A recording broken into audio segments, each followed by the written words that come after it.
Aldergrove, British Columbia. Located in the fertile Fraser Valley, it's an average working-class town where everyday life is simple and good. When my husband and I split up, then I decided that I wanted a better life, a quieter life for my children, somewhere where I felt they would be safe. So decided to look at Aldergrove and move there. It's very cunning indeed. The night of the 17th of July, 1991, started just like any other. The kids were in bed, they were asleep, and I had a friend who came to visit me. He'd actually talked about marriage at that point. Thank you. There you go. Oh, that's the way I like it. It was quite warm, so we decided to go outside on the back patio just to have our tea out there. It's a nice, beautiful, summer night. Oh, beautiful night. Oh, it's nice out here. Your scalloped potatoes are incredible. Thanks, it's the cream. And I remember all of a sudden feeling this strange humming in my abdomen. And I said, "Do you feel that?" He said, "Yes, I was going to ask you if you felt that." Okay, what is that?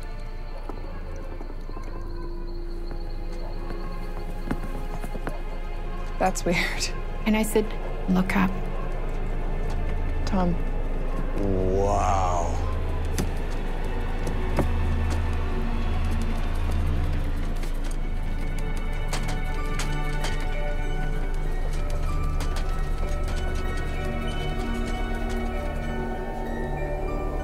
This thing was about the size of a football field, if not bigger. It was cloaked, and I say that because the only way that you could see the exact shape of it was that it blocked out the stars. That's crazy. There were no lights, no sound, and it was just floating along, and then it stopped dead on a dime. I felt claustrophobic, and I said, "Well, is it going to stop coming down?" He couldn't handle it. This is dangerous. We should go inside. Come on. Let's go inside. "I'm out of here. I'm going inside, and you'd better come in with me." He ran inside. I stayed there. To me, it felt like maybe 2 minutes, 3 minutes at the most, and I was just watching it. And then it was there, and then it wasn't.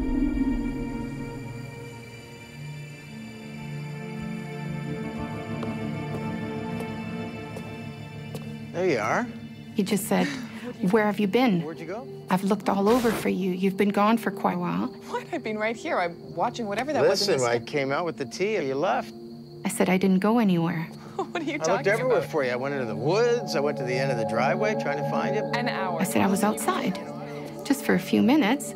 And he said, "No, you've been gone over 45 minutes. I said, "That's impossible." Tom, I've been standing right here looking up at whatever that was in the sky. Yeah, for I'm now. telling you, I was only out there 2 or 3 minutes. I think you're just, a little nervous about this thing you saw. And he said, "No." He said, "Look at the clock." I thought I should stick around because the kids would be by themselves while you were gone. You've been gone almost an hour, 45 minutes. And he said, "I didn't know what to think." And you just disappeared. There's no explanation. I've been standing here the whole time, Tom. Tom, you went inside, you put the teacups down. I have been standing here. This disappearing act is just not, it doesn't work. What are you, Tom? I had no idea where I'd been. After that happened, he never came back again. I got a phone call, "I'm sorry, goodbye."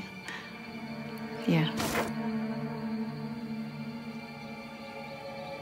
And it's like, okay, well, what do we do with this now? What we witnessed was this huge boomerang-shaped ship. It was probably over the size of a football field big. And who do I tell? You're not sure you want to contact somebody and tell them about it because you don't want to be ridiculed. But things didn't match up. Things weren't right.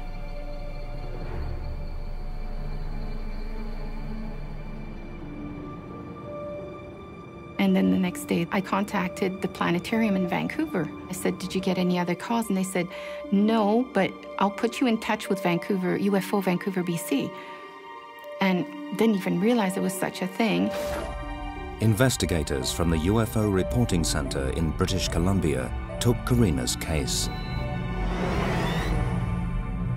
UFO investigators told her that there was 15 other reports that night of similar objects.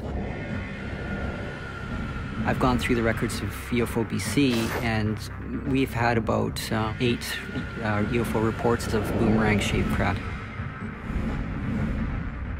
It just confirmed that what we had seen was not imaginary. There really was something, because there had been other eyewitness reports that night.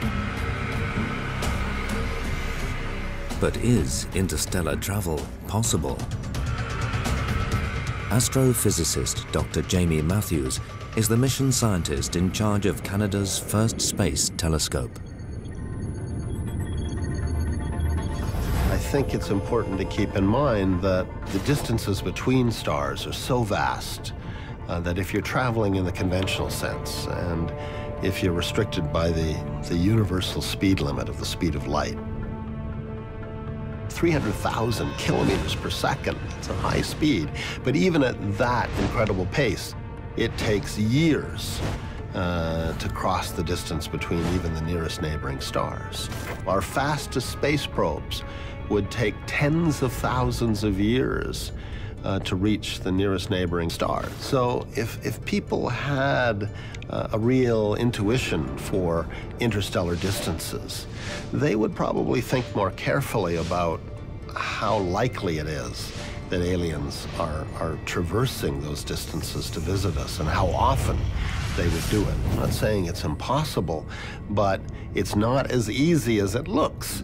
But is interstellar travel the only way aliens could visit Earth? You know, maybe if we have visitors, they're not coming from another place in our three-dimensional spatial universe. Maybe they're coming from another set of dimensions within a much larger multiverse. There could be many, many dimensions of space and time, of which our 3 spatial dimensions and our 1 temporal dimension are just a subset of them. But if you're going to connect across dimensions, you need to somehow tear a hole in the geometries. If creatures have found a way to do this, then they have developed a very sophisticated technology. If it's happening by accident, they found some natural phenomena that we have not yet encountered.